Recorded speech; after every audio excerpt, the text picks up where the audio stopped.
sa Papa Dudut Stories, ikaw ay hindi nag-iisa.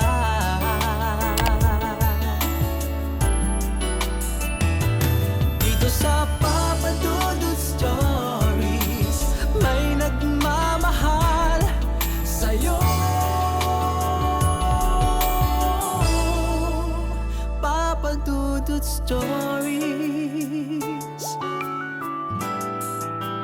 Papa Dudut Papa Dudut. Sa lahat po ng mga nakatutok ngayon, huwag pong kalimutan mag-like, mag-share at mag-subscribe. Maraming salamat po sa inyong lahat.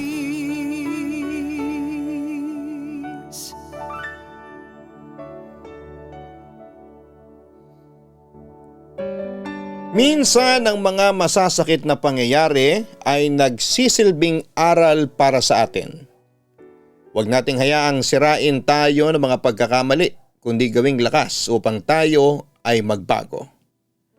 Ang pagpapatawad lalo na sa ating sarili ay susi para magpatuloy at magbagong buhay. Dear Papa Dudut, tawagin niyo na lamang po ako sa pangalang Delia, 43 years old at nagtatrabaho dito sa Cebu. May kaibigan at kaklase po ako na Lara ang pangalan. Kapitbahay ko rin siya. Kaya kahit saan ako magpunta ay halos andun din siya. Masaya siyang kasama pero aaminin ko na minsan ay nakakainis din siya. Malakas kasi siyang mang-asar sa kahit na kanino. Pati nga mga teachers namin ay hindi nakakaligtas sa kanya. Lagi siyang may banat o komentaryo na hindi mo alam kung tatawa ka o maaasar. Nitong nakaraang buwan lang ay naglalakad kami pa uwi galing sa school at ewan ko ba. Pero ang daming tao sa kalsada noon. Si Lara ay wala pa ring pakialam sa paligid. Nagkikwento siya tungkol sa isang kaklase namin na kesyo hindi raw nagtutoothbrush dahil naamoy niya na ang baho ng bunganga nito. Sabi ko, Lara, bawas-bawasan mo nga yan. Narinig ka na nga ng lahat eh. Ano ngayon? Totoo naman kung gusto niya akong tumigil mag-toothbrush siya. Tawang-tawa siya sa sinabi niya. Ako naman ay napabundong hininga na lamang. Kahit na ganoon siya ay hindi ko maiwasang manatiling kaibigan niya, siguro ay dahil sa totoo lang ay may mga oras na masarap din siyang kasama. Parang hindi mo na kailangang maghanap ng entertainment kasi siya na yon. At minsan nga sabi ng nanay ko, Delia, iwas-iwasan mo na si Lara. Ang lakas ng boses mang-asar, baka pati ikaw ay madamay. Pero paano ba? Magkapitbahay kami at magkaklase pa. Parang imposible namang hindi kami magkita o mag-usap, Papa Dudut. Alam niyo ba, Papa Dudut, kahit teacher namin ay napapailing na lamang kapag si Lara na ang may hawak ng spotlight.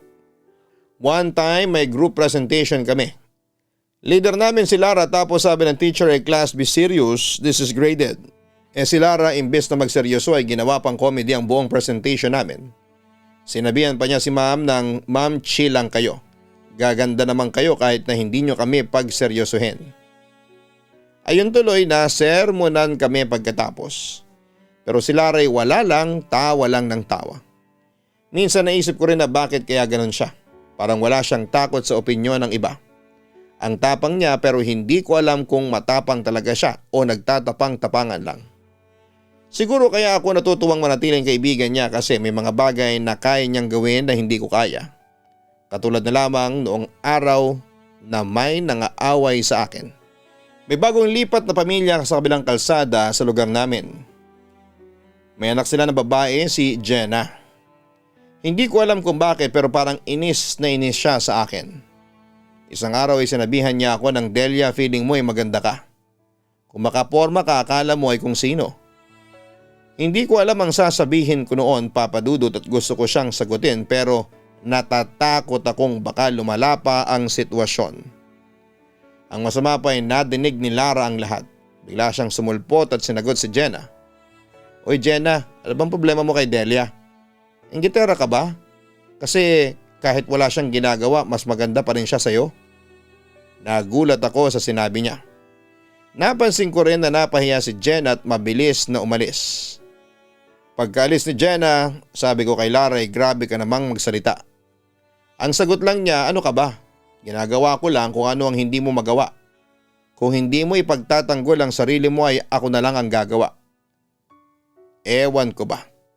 Pero parang ang gaan sa pakiramdam na may ganitong klase ng kaibigan, Papa Dudut. Kahit ang daming sablay sa kanya ay ramdam mo na hindi kanya pababayaan. Kahit may mga araw na nakakainis si Lara ay may mga pagkakataon na siya rin ang nagpapagaan ng loob ko. Tulad ng minsan bumagsak ako sa quiz namin. Ang baba ng score ko at feeling ko ay wala ng pag-asa. Sabi ni Lara sa akin, Delia, ano ba? Score lang yan.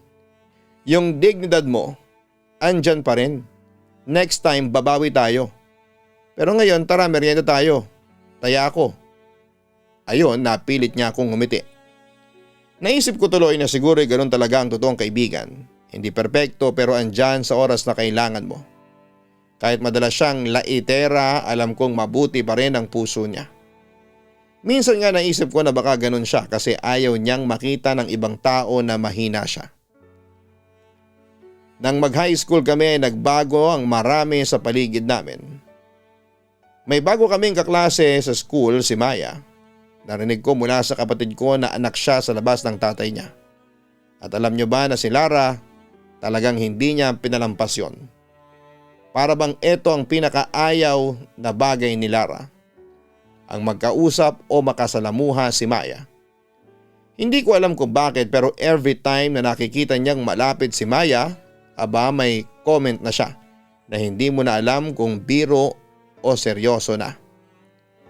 Isang araw umupo si Maya sa tabi ni Lara. Siguro gusto niyang makiupo kasi walang maupuan. Pero agad sinabi ni Lara na bakit ka nandito, ang baho-baho mo. Umalis ka na nga. Sabi ko, Lara, tama na. Hindi mo na kailangan magsalita ng ganyan. Pero si Lara push lang siya. Wala siyang pakialam kahit na ano ang sabihin ko. Nakakainis kasi, hindi lang yon ang nangyari. Kung minsan sa mga group activities na madalas naming makasama si Maya, si Lara aba hindi na napipigilan ang sarili. Marami siyang sinasabi. Paminsan may mga hindi na rin magagandang salita kay Maya. Alam ko naman na may amoy nga si Maya pero hindi ko na lang pinapansin. Amoy maasim na amoy pawis. Alam ko na hindi naman niya ito ginusto. Malayo nga kasi ang bahay nila at mas matagal siyang maglakad kesa sa iba. Kaya siguro may mga hindi pagkakaintindihan pagdating sa hygiene. Lara would always bring it up. Minsan nga ay hindi pa namin nasosolve ang task. Puro tungkol kay Maya na lang ang mga banat ni Lara. Ang baho ni Maya, sabi niya isang araw habang nag-uusap kami tungkol sa project namin. I really had to stop her that time and said, tama na Lara, hindi naman siya ganun. Pero hindi pa siya nakontento. Amoy nga bagoong siya lagi. Maasim na maalat, pagpaparinig pa niya. Pagkatapos ng school year na yon ay umalis din si Maya sa lugar namin at wala na ako naging balita pa sa kanya. Naawa ako sa kanya pero syempre si Lara pa rin ang palaging kinakampihan ko. Kasi siya ang kaibigan ko. Pero minsan sa kabila ng lahat ng mga banat ni Lara ay napansin ko na may mga pagkakataon din na nakakatulong pala siya. Lalo na nung isang beses na broken hearted ako. Hindi ko alam kung paano ko haharapin si James na ex ko. Nung naghiwalay kami parang katapusan na ng mundo para sa akin. Hindi ko alam kung ano ang gagawin ko kaya nandoon si Lara. Lara, parang gusto ko nang maglaho, sabi ko sa kanya habang umiiyak ako. Nalaman ko kasi na may ibang babae na pala si James at hindi yon madali para sa akin. Hoy Delia, hindi lang si James ang lalaki sa mundo. Huwag mong sayangin sa kanya yung ganda mo no. Ang tsaka-tsaka ng lalaki na yon. Kaya hindi mo dapat pag-aksayahan ng luha mo. At ganun nga ang nangyari. Tinulungan niya akong malampasan yung sakit. Hindi siya nagmamagaling o nagtuturo ng tamang way to move on. Pero sa bawat joke na pinapakalat niya ay parang tinutulungan niya akong mapatawa at mag-isip na mag-move on. Napakagaan ng loob ko noong mga panahon na yon dahil kahit na anong banat ni Lara ay alam kong nariyan siya. Pati nga sa mga barkada namin minsan ay tinutokso siya ng Lara magtigil ka nga. Nakita mo nang umiiyak si Delia. Pero si Lara ay chill lang. Ano ba, lahat tayo may kanya-kanyang sakit pero lahat din tayo makakapag-move on. Wala siyang pakialam kung pinipersonal namin ang mga banat niya. Basta't ayaw niyang makita kaming malungkot. Siya ang tipo ng kaibigan na may lakas ng loob magpatawa. Kahit pa siya mismo ay may pinagdadaanan. I guess yun ang dahilan kung bakit hindi ko siya maiwasan. May mga moments na akala ko ay hindi ko na kayang lumabas sa mga nararamdaman ko. Pero si Lara ay natutulungan niya akong makita na hindi lang ako ang may problema. Papadudot, hindi ko pa rin alam kung bakit ganon si Lara. Minsan mabait, minsan wala lang. Tapos minsan naman ay parang gusto niyang itulak ang lahat ng galit niya sa paligid. Pero siguro'y ganon na talaga siya at hindi ko na siya mababago pa. Tinanggap ko na lamang na ang friendship namin ay hindi perpekto. At hindi rin niya kailangang maging perpekto.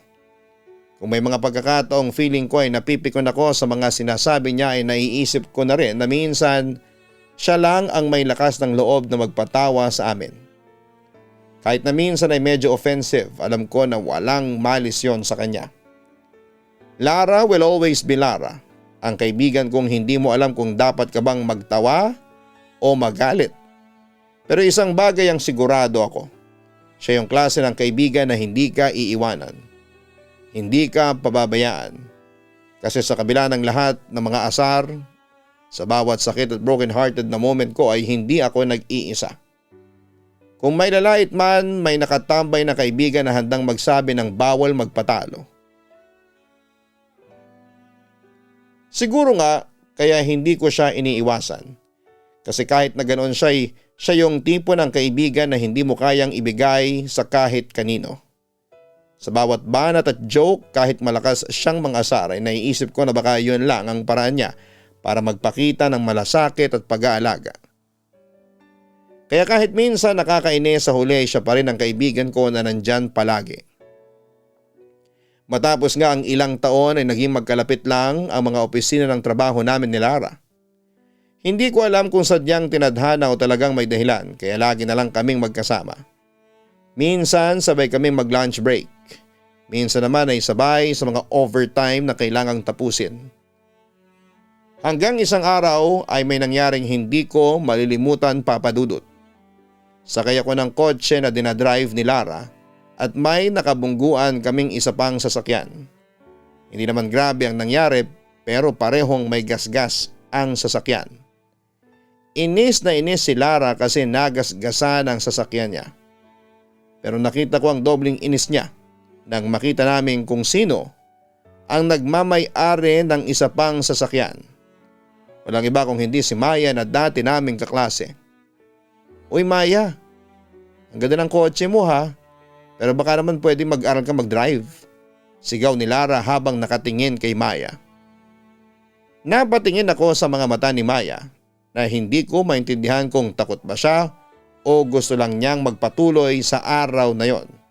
Kaya hindi siya nagsalita. Pero hindi pa rin tumigil si Lara. Nagpatuloy siya sa kanyang mga banat habang ang traffic enforcer ay nakapagitna na sa kanila. Mukhang nakapangasawa ka nga ng DOM, pero mag-drive ka naman ng maayos. Hindi yung tatanga-tanga ka dyan. Ang ganda nga ng kotse mo, pero ang asim pa rin ang amoy mo. Buti na lang at dumating na ang mga pulis sa lugar namin. At akala ko ay may demandahan pang magaganap, pero wala na pala. Parehong nagkareglohan na lamang ang dalawa. Pero bago kami maghiwalay ng landas ay nakita ko ang matalim na tingin na pinukul ni Maya kay Lara. Kasunod ang pagbuka ng bibig nito na parang may binitawang salita pero hindi ko alam kung ano. Ilang araw pagkatapos ng insidente sa kalsada ay napansin ko na may kakaibang nangyayari kay Lara. Medyo hindi ko siya nakikita sa mga usual niyang lakad at minsan ay bigla na lang siyang nawawala sa office.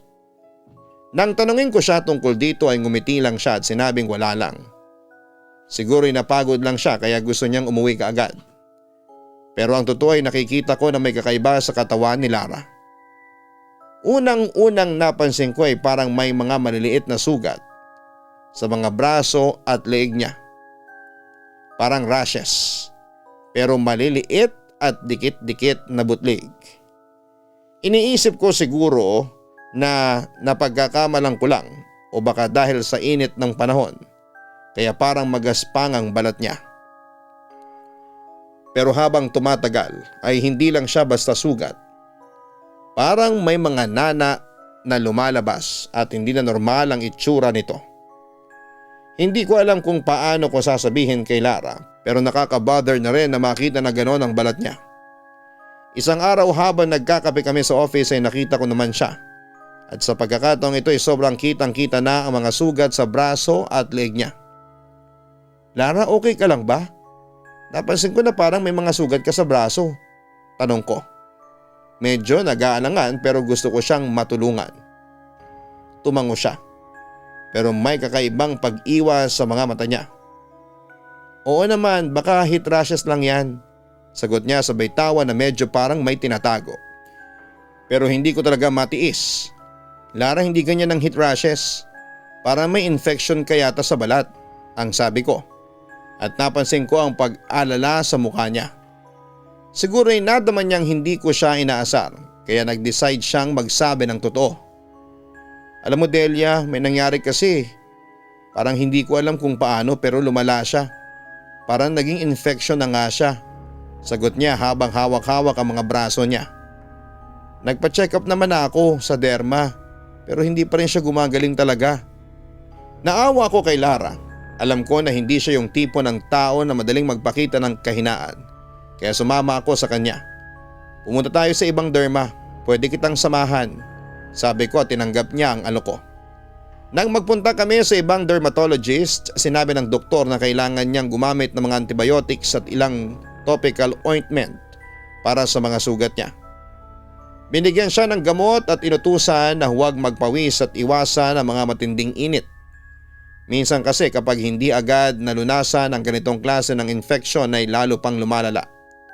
Siguro nga ay may mga pagkakataon na hindi siya nag-iingat sa mga simpleng bagay. Kaya dumating na sa puntong kailangan niyang magpagamot. Ilang araw nga ang lumipas, walang improvement sa mga sugat niya na parang mas lalo pang lumalala. Delia, parang hindi pa rin talaga gumagaling, sabi niya sa akin pagkatapos ng ilang araw. Parang mas sumakit pa nga tapos parang may ibang lumalabas na nana. Ipinakita niya sa akin ang mga sugat na tila hindi talaga natutuyo. Namumula yon, lumalalim at dikit-dikit ang mga nana. Nakakadiri sa totoo lang pero pilit kong hindi ipinakita sa kanya. Siguro'y kailangan ko na talaga magpa-admit sa ospital, Delia. Hindi na yata ito kayang gamutin ng gamot lang, ang sabi pa ni Lara. At sa mga mata niyang puno ng takot, naramdaman ko na talagang hindi niya kayang mag-isa sa ganitong sitwasyon. Kaya hindi na ako nagdalawang isip. Huwag kang mag-alala Lara, sasamahan kita. Hindi kita iiwanan, sabi ko at nakangiti siya ng bahagya. Hindi ko alam kung ano pa ang mangyayari sa sugat ni Lara. Pero isang bagay ang sigurado ako. Kahit na anong mangyari nandyan lamang ako sa tabi niya. Papadudot hindi na tinuloy ni Lara ang pagpapagamot sa ospital at imbes ay may naisip siyang alternatibong paraan para gumaling. Nakwento niya sa akin isang hapon habang nagkakape kami na may isang kaibigan siyang nagmungkahi na subukan niyang magpaalbularyo. Medyo natigilan ako nang marinig ko ito dahil hindi ko pa siya nakitang naging interesado sa ganitong klaseng mga bagay. Ngunit sa tono ng boses ni Lara ay ramdam ko ang kanyang pangangailangan na maghanap ng ibang solusyon.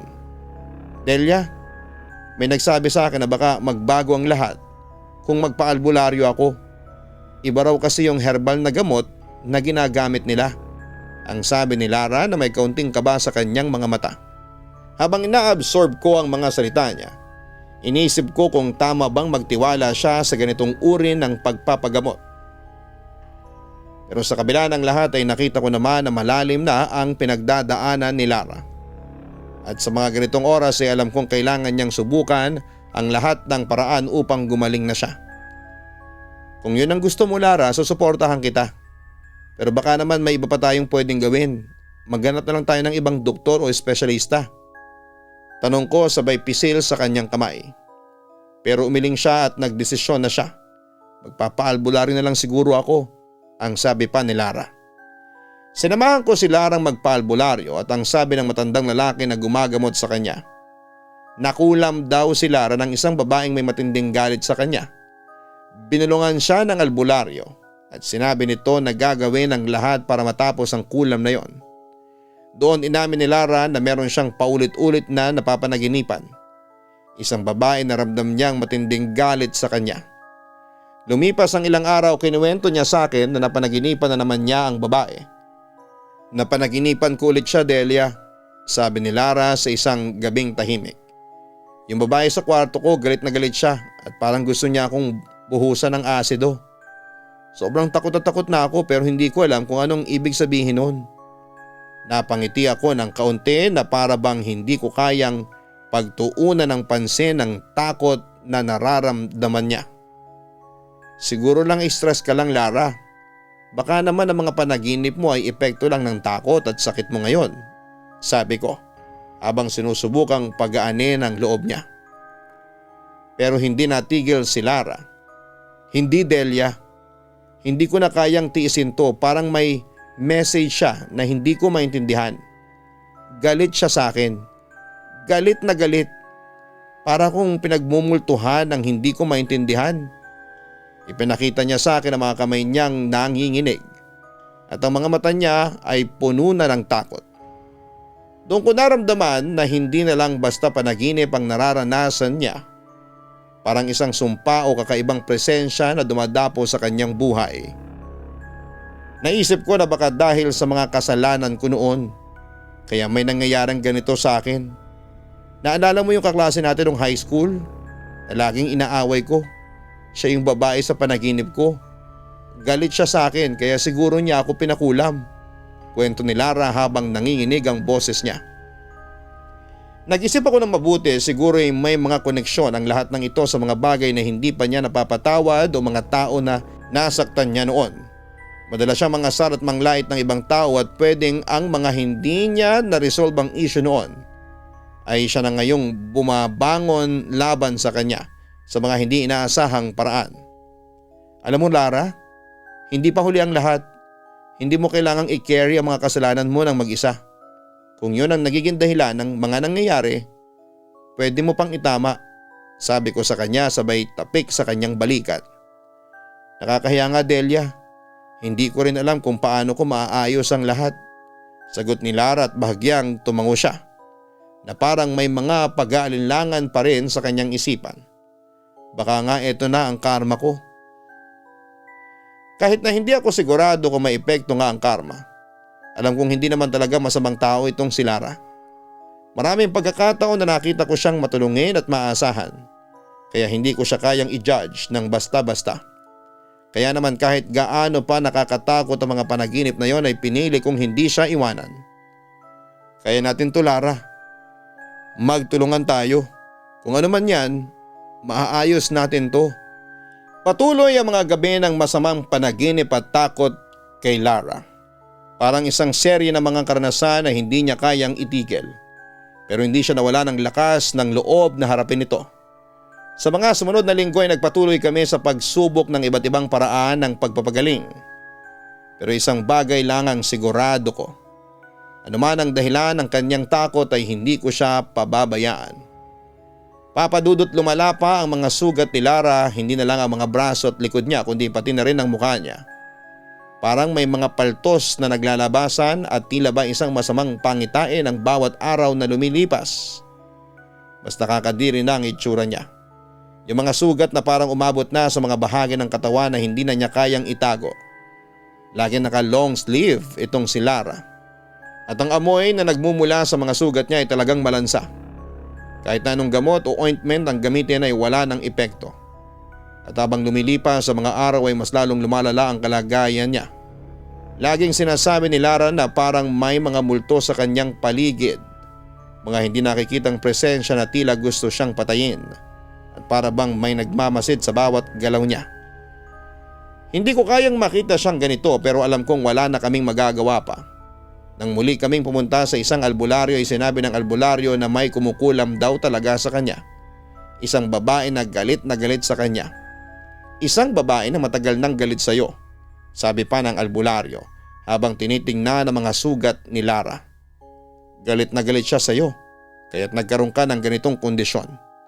Wala siyang pinipiling oras o lugar para maghiganti.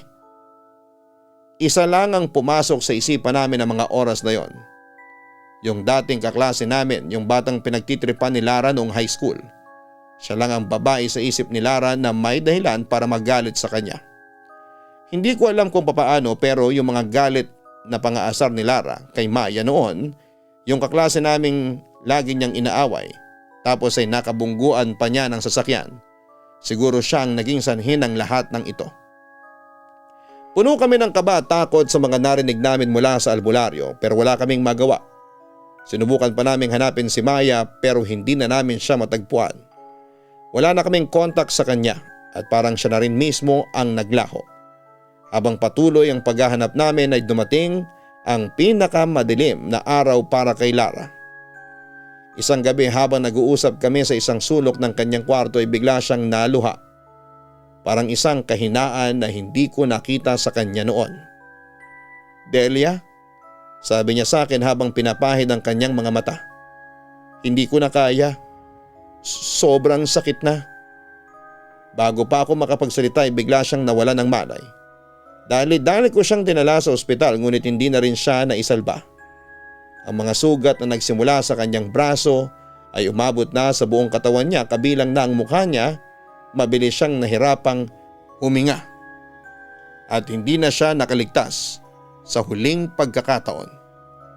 Naiwan akong nakatayo sa ospital at maghahalong sakit at kalungkutan. Lahat ng mga panahong pinagsamahan namin, mga tawanan, mga kwento, mga alitan ay parang naglaho na lang sa isang iglap. Hindi ko alam kung paano ko tatanggapin ang lahat ng nangyari ngunit isa lang ang tumatakbo sa isipan ko. Nagsisisi ako. Sana hindi ko pinabayaan si Lara. Kung sana nandun ako upang tulungan siyang magbago, kung sana hindi ko siya hinayaan na maging laitera at sana hindi ko siya hinayaan na magpatuloy sa mga kasalanan niyang nagdala sa kanya sa ganitong kalagayan. Kung sana nag-guide ko siya upang makita niyang hindi kailangang mang-asar at makasakit ng iba, sana'y binigyan ko siya ng mas magandang landas na tatahakin. Pero huli na ang lahat. Hindi na maibabalik ang mga nakaraan. Hindi na maibabalik ang mga pagkakataon na sana'y inayos namin ang lahat bago pa ito humantong sa ganito. Ngayon ay hindi ko na siya makakasama at wala na ang mga tawanan at kwento. Ang natira na lang sa akin ay ang mga alaala ng kabutihang loob ni Lara at ng kanyang mga kamalian na hindi niya nahanap ang lakas na itama. Sa huling pagkakataon, nagdasal ako para kay Lara na sana'y maganap siya ng kapayapaan sa kabilang buhay. Sana'y matuto siyang magpatawad sa kanyang sarili at sa iba. At sana kung may isang bagay man na matutunan ko mula sa kanya, ito ay ang pagpapatawad at ang halaga ng pagiging mabuti sa ibang tao. Ngunit sa lahat ng ito, ang pinakamahalaga ay hindi ko siya pinabayaan sa huling sandali niya. I was there even when things got worse. I stayed at hindi ko siya iniwan. At inisip ko kung paano ko siya matutulungan. Ngunit sa huli hindi kami nagtagumpay at naiwan ng isang malalim na aral. Ang pagpapahalaga sa buhay at ang kahalagahan ng tama at mali. Pati na rin ang kahalagahan ng pagpapatawad sa sarili at sa iba. Lubos na gumagalang, Delia. Minsan may mga bagay na hindi natin kayang kontrolin, tulad ng mga desisyon ng iba at mga nangyayaring hindi inaasahan. Pero tandaan mo na hindi mo rin kayang baguhin ang nakaraan. Ang mahalaga ay matuto tayo mula rito. Ang pinakamahalaga ngayon ay magpatuloy ka sa pagiging mabuting tao, magtulungan at magpatawad lalo na sa sarili. Ang buhay ay puno ng pagkakataon upang magsimula muli. Huwag kang makalimot na ang aral ng nakaraan ay magsisilbing gabay para sa hinaharap. Hanapin po ang Kaistorya YouTube channel para sa mga horror stories.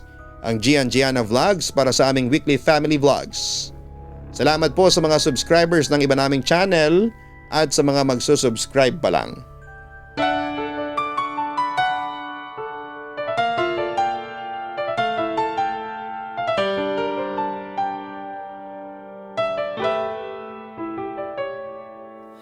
Ang buhay ay mahiwaga, laging may lungkot at saya. Sa Papa Dudut Stories, laging may karamay ka.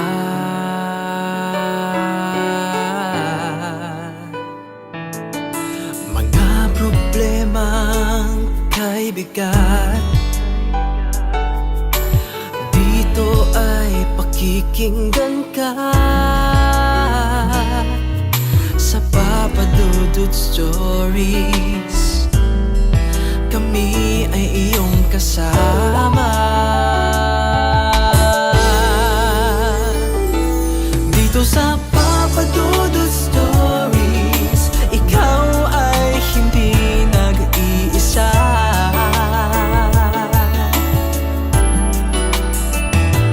Dito sa Papa Dudut Stories, may nagmamahal sa'yo. Papa Dudut Stories, Papa Dudut Stories,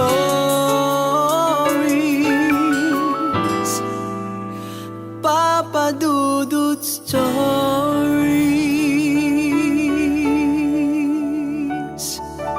Hello mga ka-online, ako po ang inyong si Papa Dudut. Huwag kalimutan na mag-like, mag-share at mag-subscribe. Pindutin ang notification bell para mas maraming video ang mapanood ninyo. Maraming salamat po sa inyong walang sawang pagtitiwala.